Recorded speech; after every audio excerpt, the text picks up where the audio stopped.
Yosua pasal 22. Suku-suku yang di seberang Yordan pulang. Lalu Yosua memanggil orang Ruben, orang Gad, dan suku Manasye yang setengah itu, dan berkata kepada mereka, "Kamu telah memelihara segala yang diperintahkan kepadamu oleh Musa, hamba Tuhan itu, dan telah mendengarkan perkataanku dalam segala yang kuperintahkan kepadamu. Kamu tidak meninggalkan saudara-saudaramu selama waktu ini sampai sekarang, tetapi kamu setia memelihara perintah Tuhan Allahmu, telah mengaruniakan keamanan kepada saudara-saudaramu seperti yang dijanjikannya kepada mereka. Oleh sebab itu, pulanglah ke kemahmu, ke tanah milikmu yang telah diberikan kepadamu oleh Musa, hamba Tuhan itu, di seberang Yordan. Hanya lakukanlah dengan sangat setia perintah dan hukum yang diperintahkan kepadamu oleh Musa, hamba Tuhan itu, yakni mengasihi Tuhan Allahmu, hidup menurut segala jalan yang ditunjukkannya,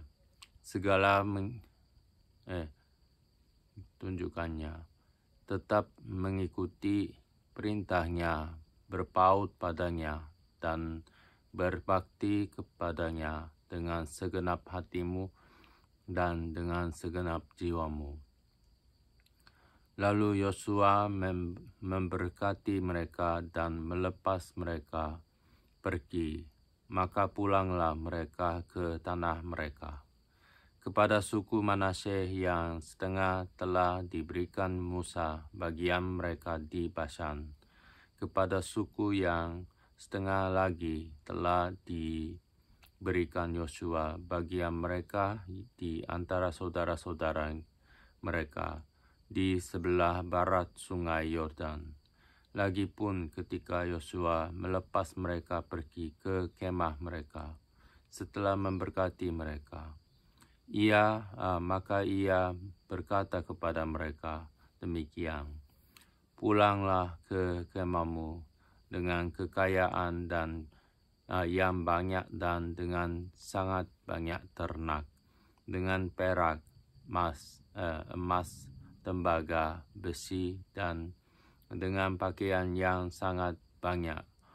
Bagilah dengan saudara-saudaramu jarahan yang dari musuhmu itu." Suku-suku di seberang Yordan mendirikan mezbah. Maka pulanglah Bani Ruben, Bani Gad, dan suku Manasye yang setengah itu, dan mereka pergi meninggalkan orang Israel, keluar dari Silo di tanah Kanaan untuk pergi ke tanah Gilead, tanah milik mereka yang didiami mereka sesuai dengan titah Tuhan dengan perantaraan Musa. Ketika mereka sampai ke Gelilot pada sungai Yordan yang di tanah Kanaan, maka Bani Ruben, Bani Gad, dan suku Manasye yang setengah itu mendirikan mezbah di sana, di tepi sungai Yordan. Mezbah yang besar bangunannya. Lalu terdengarlah oleh orang Israel itu cakap orang, "Telah didirikan mezbah oleh Bani Ruben, Bani Gad, dan suku Manasye yang setengah itu. Mezbah menghadap ke tanah Kanaan di Gelilot pada sungai Yordan, di sebelah wilayah orang Israel."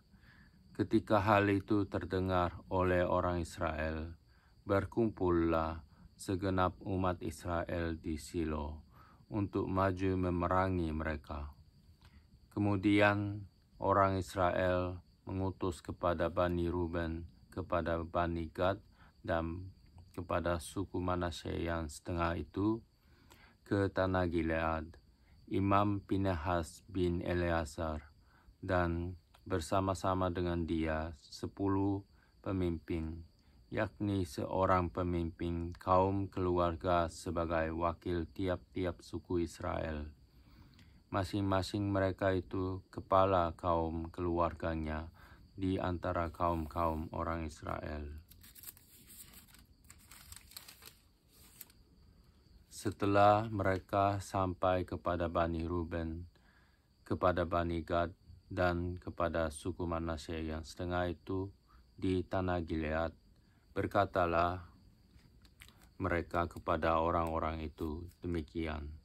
Beginilah kata segenap umat Tuhan, apa macam perbuatanmu yang tidak setia ini terhadap Allah Israel, dengan sekarang berbalik daripada Tuhan dan mendirikan mezbah bagimu. Dengan demikian memberontak terhadap Tuhan pada hari ini. Belum cukupkah bagi kita noda yang di Peor itu, yang daripadanya kita belum mentahirkan diri sampai hari ini, yang menyebabkan umat Tuhan kena tulah. Sehingga kamu berbalik pula sekarang ini membelakangi Tuhan. Jika kamu hari ini memberontak terhadap Tuhan, maka besok ia akan murka kepada segenap umat Israel. Akan tetapi jika sekiranya tanah milikmu itu najis, marilah menyeberang ke tanah milik Tuhan, tempat kedudukan kemah suci Tuhan, dan menetaplah di tengah-tengah kami. Tetapi janganlah memberontak terhadap Tuhan, dan janganlah memberontak terhadap kami dengan mendirikan mezbah bagimu sendiri, selain dari mezbah Tuhan Allah kita. Ketika Achan bin Zerah berubah setia dengan mengambil barang-barang yang dikhususkan, bukankah segenap umat Israel kena murka? Bukan orang itu saja yang mati karena dosanya. Lalu jawab Bani Ruben, Bani Gad, dan suku Manasye yang setengah itu. Katanya kepada para kepala kaum-kaum orang Israel, Allah segala Allah, Tuhan, Allah segala Allah, Tuhan, dialah yang mengetahui, dan patutlah orang Israel mengetahuinya juga.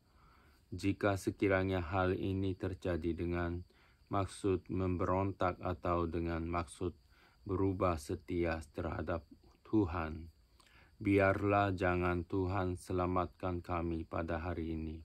Jika sekiranya kami mendirikan mezbah untuk berbalik daripada Tuhan, untuk mempersembahkan korban bakaran dan korban sajian di atasnya, serta korban keselamatan di atasnya, biarlah Tuhan sendiri yang menuntut balas terhadap kami. Tetapi sesungguhnya kami telah melakukannya karena cemas, sebab pikir kami, di kemudian hari anak-anak kamu mungkin berkata kepada anak-anak kami demikian, apakah sangkut pautmu dengan Tuhan Allah Israel? Bukankah Tuhan telah menentukan sungai Yordan sebagai batas antara kami dan kamu, hai orang Bani Ruben dan Bani Gad? Katamu, kamu tidak mempunyai bagian akan Tuhan. Demikianlah mungkin anak-anak kamu membuat anak-anak kami berhenti daripada takut akan Tuhan. Sebab itu, kata kami, biarlah kita mendirikan mezbah itu bagi kita. Bukanlah untuk korban bakaran dan bukanlah untuk korban sembelihan, tetapi supaya mezbah itu menjadi saksi antara kami dan kamu, dan antara keturunan kita kemudian bahwa kami tetap beribadah kepada Tuhan di hadapannya dengan korban bakaran, korban sembelihan, dan korban keselamatan kami. Jadi tidaklah mungkin anak-anak kamu di kemudian hari berkata kepada anak-anak kami, kamu tidak mempunyai bagian pada Tuhan. Lagi kata kami, apabila di kemudian hari demikian dikatakan mereka kepada kita dan kepada keturunan kita, maka kita akan berkata, tengkoklah bangunan tiruan mesbah Tuhan itu yang telah dibuat oleh nenek moyang kami. Bukan untuk korban bakaran dan bukan untuk korban sembelihan. Tetapi mesbah itu menjadi saksi antara kami dan kamu. Jauhlah daripada kami untuk memberontak terhadap Tuhan dan untuk berbalik daripada Tuhan pada hari ini. Dengan demikian, mesbah untuk korban bakaran, korban sajian atau korban sembelihan, mesbah yang bukan mesbah Tuhan Allah kita, yang ada di depan kemah sucinya. Setelah Imam Pinehas dan para pemimpin umat serta para kepala kaum-kaum orang Israel yang bersama-sama dengan dia mendengar perkataan yang dikatakan oleh Bani Ruben, Bani Gad, dan Bani Manasye itu, maka mereka menganggap hal itu baik. Kemudian berkatalah Imam Pinehas bin Eleazar kepada Bani Ruben, Bani Gad, dan Bani Manasye, sekarang tahulah kami bahwa Tuhan ada di tengah-tengah kita, sebab tidaklah kamu berubah setia terhadap Tuhan. Dengan demikian, kamu telah melepaskan orang Israel dari hukuman Tuhan. Sesudah itu, Imam Pinehas bin Eleazar serta para pemimpin itu meninggalkan Bani Ruben, Bani Gad di tanah Gilead, pulang ke Kanaan kepada orang Israel. Lalu disampaikanlah berita itu kepada mereka. Hal itu dipandang baik oleh orang Israel, sehingga orang Israel memuji Allah dan tidak lagi berkata hendak maju memerangi mereka untuk memusnahkan negeri yang didiami Bani Ruben dan Bani Gad itu. Dan Bani Ruben dan Bani Gad menamai mesbah itu saksi, karena inilah saksi antara kita bahwa Tuhan itulah Allah. Yosua pasal 23. Pidato perpisahan Yosua kepada para pemimpin bangsa itu. Lama setelah Tuhan mengaruniakan keamanan kepada orang Israel ke segala penjuru terhadap semua musuhnya, dan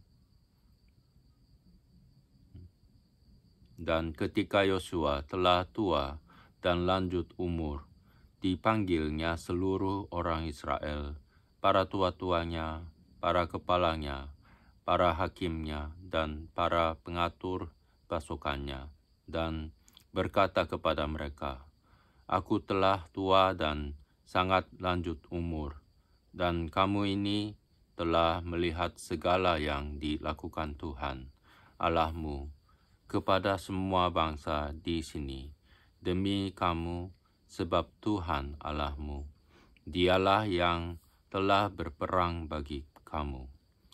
Ingatlah, aku telah membagikan dengan membuang undi bangsa-bangsa yang masih tinggal ini kepada suku-sukumu menjadi milik pusakamu, seperti juga semua bangsa yang telah kulenyapkan hari itu. mulai dari sungai Yordan sampai ke Laut Besar, di sebelah matahari terbenam. Dan Tuhan Allahmu, dialah yang akan mengusir dan menghalau mereka dari depanmu, sehingga kamu menduduki negeri mereka, seperti yang dijanjikan kepadamu oleh Tuhan Allahmu. Kuatkanlah benar-benar hatimu dan dalam memelihara dan melakukan segala yang tertulis dalam kitab hukum Musa, supaya kamu jangan menyimpang ke kanan atau ke kiri, dan supaya kamu jangan bergaul dengan bangsa-bangsa yang masih tinggal di antaramu itu, serta mengakui nama Allah mereka dan bersumpah demi nama itu, dan beribadah atau sujud menyembah kepada mereka. Tetapi kamu harus berpaut pada Tuhan Allahmu, seperti yang kamu lakukan sampai sekarang. Bukankah Tuhan telah menghalau bangsa-bangsa yang besar dan kuat dari depanmu? Dan akan kamu ini seorang pun tidak ada yang tahan menghadapi kamu sampai sekarang. Satu orang saja daripada kamu dapat mengejar 1000 orang, sebab Tuhan Allahmu, dialah yang berperang bagi kamu, seperti yang dijanjikannya kepadamu. Maka demi nyawamu, bertekunlah mengasihi Tuhan Allahmu, sebab jika kamu berbalik dan berpaut kepada sisa bangsa-bangsa ini, yang masih tinggal di antara kamu, kawin-mengawin dengan mereka, serta bergaul dengan mereka, dan mereka dengan kamu, maka ketahuilah dengan sesungguhnya bahwa Tuhan Allahmu tidak akan menghalau lagi bangsa-bangsa itu dari depanmu, tetapi mereka akan menjadi perangkap dan jerat bagimu, menjadi cambuk pada lambungmu dan duri di matamu, sampai kamu binasa dari tanah yang baik ini, yang telah diberikan kepadamu oleh Tuhan Allahmu. Maka sekarang, sebentar lagi aku akan menempuh jalan segala yang fana. Sebab itu, insaflah dengan segenap hatimu dan segenap jiwamu, bahwa satu pun dari segala yang baik dan baik yang telah dijanjikan kepadamu oleh Tuhan Allahmu, tidak ada yang tidak dipenuhi. Semuanya telah digenapi bagimu, tidak ada satu pun yang tidak dipenuhi. Tetapi seperti telah datang atas kamu segala yang baik, yang telah dijanjikan kepadamu oleh Tuhan Allahmu, demikianlah Tuhan akan mendatangkan atas kamu segala yang tidak baik, sampai Ia telah memusnahkan kamu dari tanah yang baik ini, yang diberikan kepadamu oleh Tuhan Allahmu, apabila kamu melangkahi perjanjian yang telah diperintahkan kepadamu oleh Tuhan Allahmu, dan pergi beribadah kepada Allah lain dan sujud menyembah kepada mereka, maka murka Tuhan akan bangkit terhadap kamu, sehingga kamu segera binasa dari negeri yang baik yang telah diberikannya kepadamu. Yosua pasal 24. Pembaruan perjanjian di Sikem. Kemudian Yosua mengumpulkan semua suku orang Israel di Sikem. Dipanggilnya para tua-tua orang Israel, para kepalanya, para hakimnya, dan para pengatur pasukannya. Lalu mereka berdiri di hadapan Allah. Berkatalah Yosua kepada seluruh bangsa itu. Beginilah firman Tuhan, Allah Israel.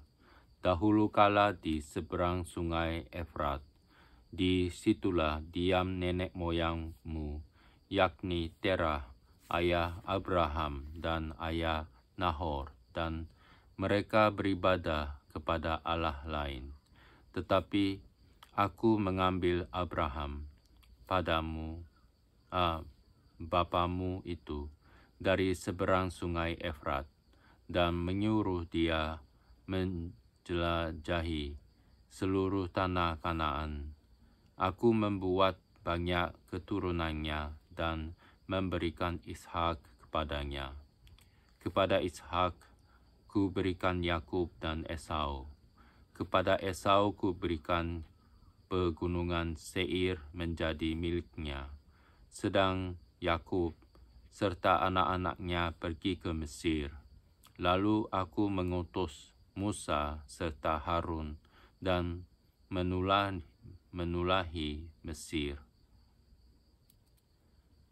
seperti yang ku lakukan di tengah-tengah mereka.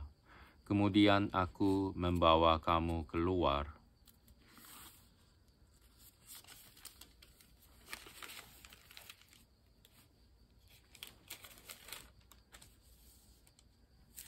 setelah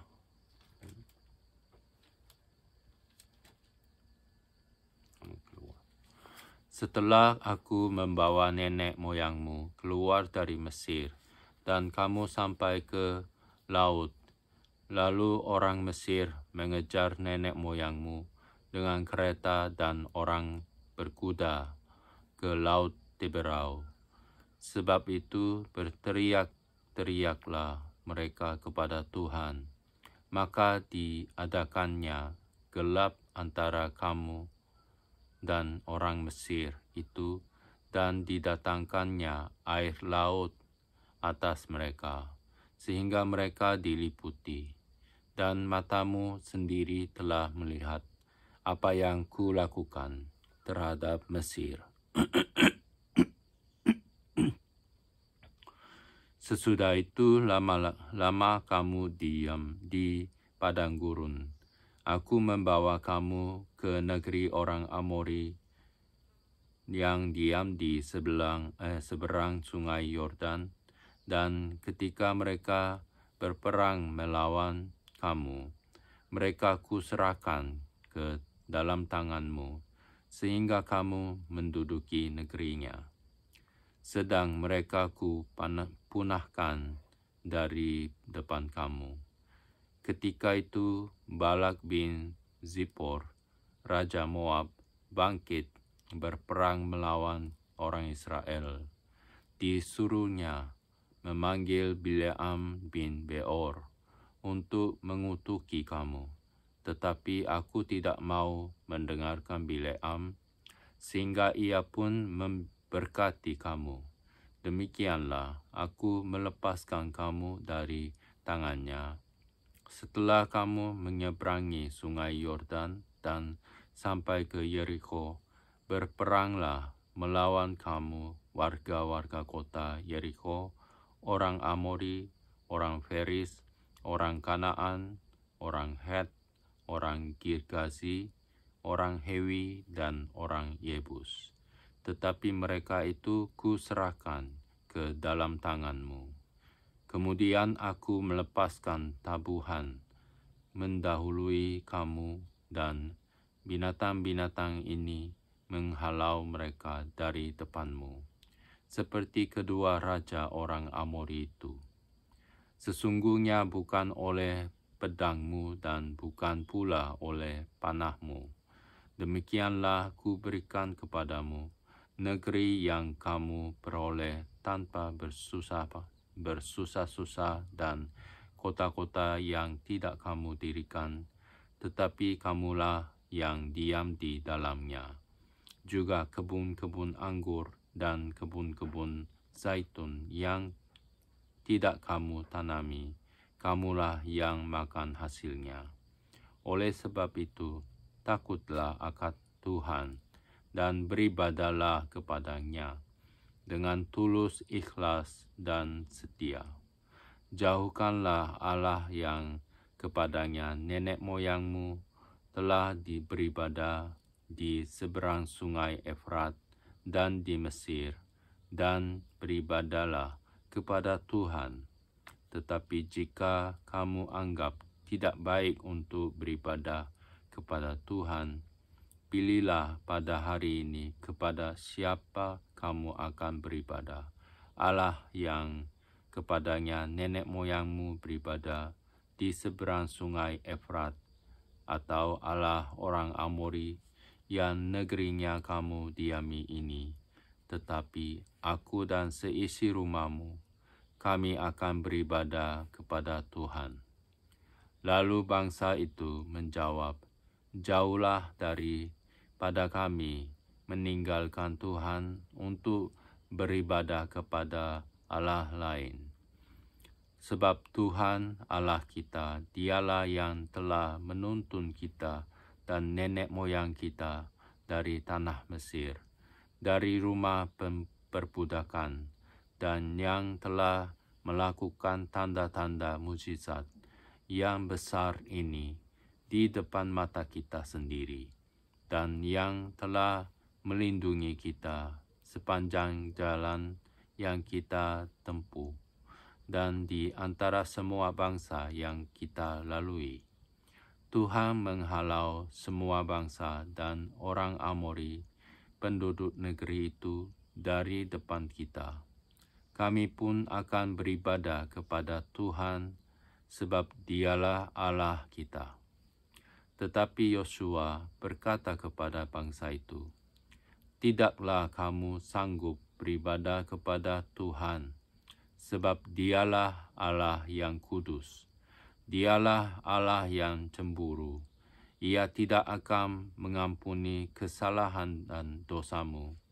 Apabila kamu meninggalkan Tuhan dan beribadah kepada Allah asing, maka ia akan berbalik daripadamu dan melakukan yang tidak baik kepada kamu, serta membinasakan kamu, setelah ia melakukan yang baik kepada kamu dahulu. Tetapi bangsa itu berkata kepada Yosua, tidak, hanya kepada Tuhan saja kami akan beribadah. Kemudian berkatalah Yosua kepada bangsa itu, kamulah saksi terhadap kamu sendiri, bahwa kamu telah memilih Tuhan untuk beribadah kepadanya. Jawab mereka, kamilah saksi. Ia berkata, maka sekarang jauhkanlah Allah asing yang ada di tengah-tengah kamu dan condongkanlah hatimu kepada Tuhan Allah Israel. Lalu jawab bangsa itu kepada Yosua, kepada Tuhan Allah kita kami akan beribadah dan firman-Nya akan kami dengarkan. Pada hari itu juga, Yosua mengikat perjanjian dengan bangsa itu dan membuat ketetapan dan peraturan bagi mereka di Sichem. Yosua menuliskan semuanya itu dalam kitab hukum Allah. Lalu ia mengambil batu yang besar dan mendirikan di sana, di bawah pohon besar, di tempat kudus Tuhan. Kata Yosua kepada seluruh bangsa itu, sesungguhnya batu inilah akan menjadi saksi terhadap kita, sebab telah didengarkannya segala firman Tuhan yang diucapkannya kepada kita.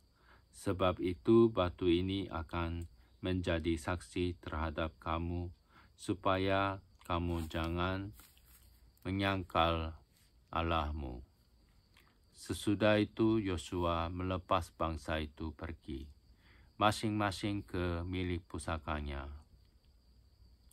Yosua dan Eleazar mati, dan dikuburkan tulang-tulang Yusuf dikuburkan. Dan sesudah peristiwa ini, maka matilah Yosua bin Nun, hamba Tuhan itu, ketika berumur 110 tahun. Lalu ia dikuburkan di daerah milik pusakanya, di Timnat Serah, yang di pegunungan Efraim, di sebelah utara gunung Gaas. Orang Israel beribadah kepada Tuhan sepanjang zaman Yosua dan sepanjang zaman para tua-tua yang hidup lebih lama daripada Yosua, dan yang mengenal segenap perbuatan yang dilakukan Tuhan bagi orang Israel. Tulang-tulang Yusuf yang dibawa orang Israel dari Mesir dikuburkan mereka di Sichem, di tanah milik yang dibeli Yakub dengan harga 100 kesita dari anak-anak Hemor, bapa Sichem, dan yang ditentukan bagi Bani Yusuf menjadi milik pusaka mereka. Juga Eleazar bin Harun mati, dan dia dikuburkan di bukit yang diberikan kepada Pinehas, anaknya itu, di pegunungan Efraim.